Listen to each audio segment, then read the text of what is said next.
Kasumi is finally here, and I've used her for a bit, so in this video, I will give you my quick first impression on this character, and I also have data on the 5-star weapon, whether or not if it's worth, and what's the increase from the max 4-star weapon.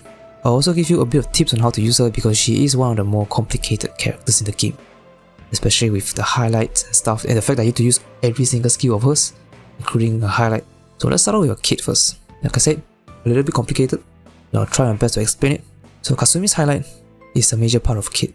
She does a lot of damage from the highlight, and the highlight gauge is actually separate from every other highlight. So on top of the 4 usual highlight in 6-turn rotation, you get 2 extra from Kasumi.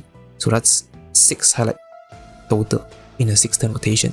So the way she activates a highlight is that she needs to get 2 or more step stacks, and she can activate the highlight on anybody's turn. When you have 2 step stacks, you will see like this red start button, and that is called the Spellbound Cinders. And when you click on that start button, you will transform into a masquerade mode, and in this masquerade mode, you get buffs. Basically, you get some buffs for Kasumi, and she's able to actually use her highlight.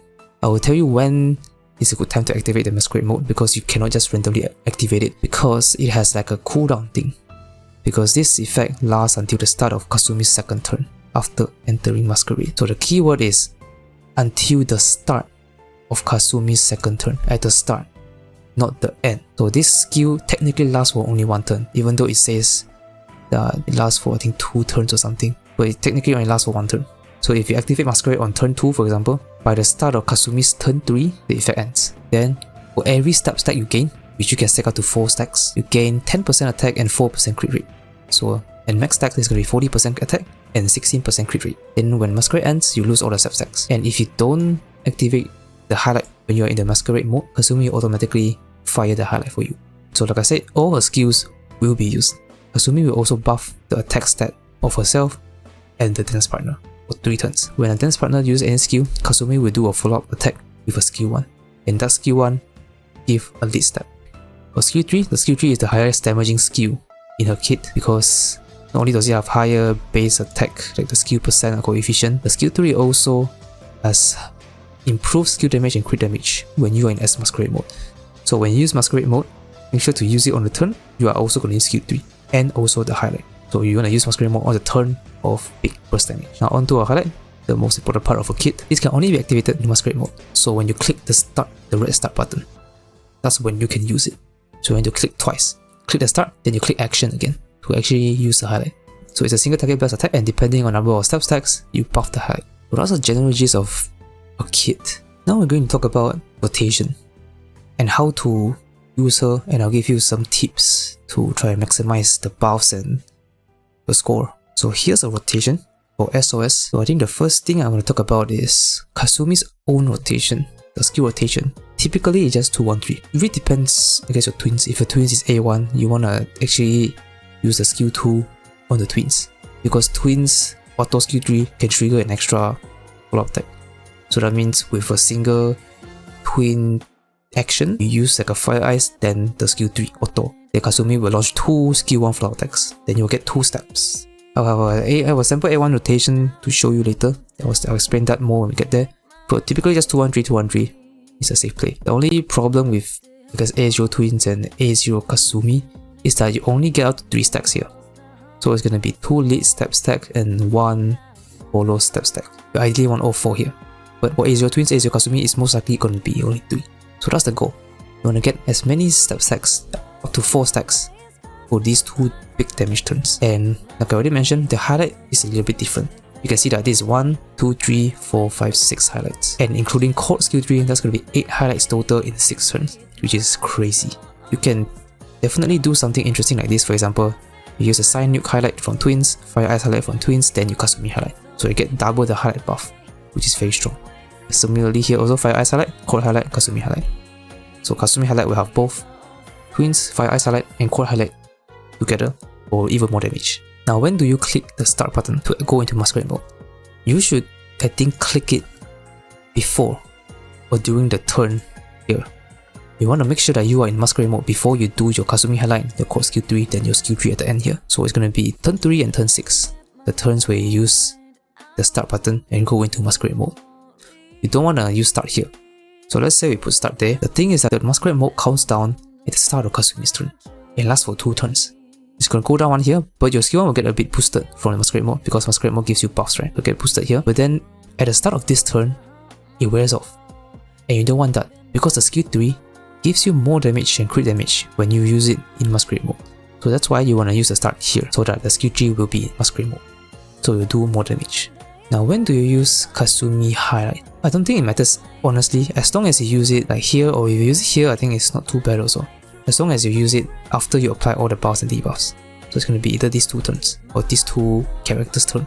But I chose to use Kasumi highlight before Court highlight. It matters a little bit for turn 3, turn 6 doesn't matter anymore. The reason is because using Kasumi highlight first, you will charge Court's 5-star weapon. Court's 5-star weapon gives you a permanent attack buff for 5% every time an ally uses highlight. So by using Kasumi's highlight first, you boost the attack by 5%. It's a very small amount, but it's just to optimize things a bit. So you use a Kasumi highlight first, you get a bit of attack, then you use Court skill 3, which is the big damage one. Because just in case you forgot, Court skill 3 does give you a solid buff of 78.1%. So this is A0 twins. Now what about A1 twins? A1 twins, honestly, I'm not 100% sure about this one because I don't have A1 twins, so I cannot really test this. The current guild boss is also DOD, so it's gonna be hard to test. But I think the play should still be try to maximize the stack. But when you do this, right, you'll be sacrificing 1 auto skill 3 from the twins. So now it's 1, 2, 3. Usually it's 1 here, another turn 4, another turn 6. So it's gonna be 4 auto skill 3. But in order to sync up the stacks, you want to use auto skill 3 on turn 2 and turn 5 because of skill 2, right? Skill 2 here, then auto skill 3, skill 2 here, auto skill 3 here. So that's to give you an extra stack. Okay, let me just make it color coded. So when I make the blue color, it's a step stack. Okay, so this is 1, then this should be 2, then here's another 1. So that's 4 stacks total. So by this turn, you have everything. Now you may argue that, I mean, I can just do a skill 3 here, but if you do just skill 3, you only have 3 stacks. 1 from here, 2 from here. So that's 3 stacks only. And like I said, I think you probably want to focus on maximizing the step stacks because step stacks does buff quite a bit of stuff. Just another refresher, it buffs this, and it also buffs this. So it buffs 2 things. And in order to achieve this, you need to do like these 3 same skills in a row. So you'll be losing 1 of the buff. But it's not that bad, honestly. It's not bad at all. Because on this turn, you're not even attacking anyways. If you're not even attacking, then buffs don't matter. Then you will apply the buff here again. Now we move on to A1 Kasumi and A1 twins. So this one is going to be different. It's because A1 twins does give you 1 extra turn of dance partner, which means that your partner can get you 1 more stack of the step stack. Which means that, let me color code again. Here you get 1 stack, here you get 2 stacks, then we get 1 stack here, and you get another stack here. So that's 4 stacks total. Which means that you can actually use a skill 3 here and skill 3 here, instead of the usual skill 1, just to do a little bit more damage. But everything else I think it should be about the same. So that's I guess the difference between A1 Kasumi, A1 twins, and A0 Kasumi but A1 twins. So if you have noticed, I actually use Starry Compass here. You probably have a question, why Starry Compass and not Arc Knife? Is that Arc Knife better? No, not really. I personally do not like the Arc Knife.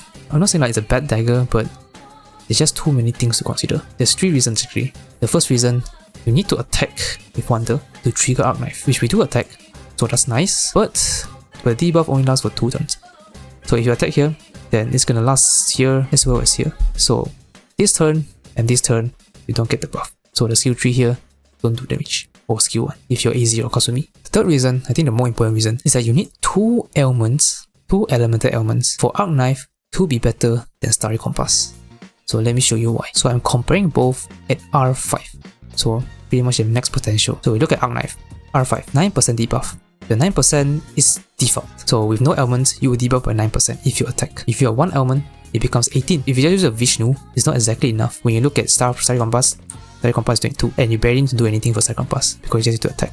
Very easy to reach the 5 stacks required. So in order for Arc Knife to be better, you need 2 elements. 2 elements will make this 27, which is better than 22, but it's only by 5%. If you want to go really specific, 5% is like 1.9% pierce. You can just get the cards you need, or just fine-tune your navigator's card to get more pierce, and it's super minor. So I don't think Arc Knife is really that useful. It's useful if you can get 3 elements. 3 elements you can cap this at 4, so 37, 36%. So yeah, I'm not saying that Starry Compass is always better than Arc Knife. Arc Knife is gonna have some uses, but a bit specific if you really need like extra 14% defense debuff. and you can get 3 elements, then Arknife would be better. Now let's talk about her weapons. So 4-star weapon gives you 24% attack, and then 45% damage. It's an okay weapon, very standard for 4-star.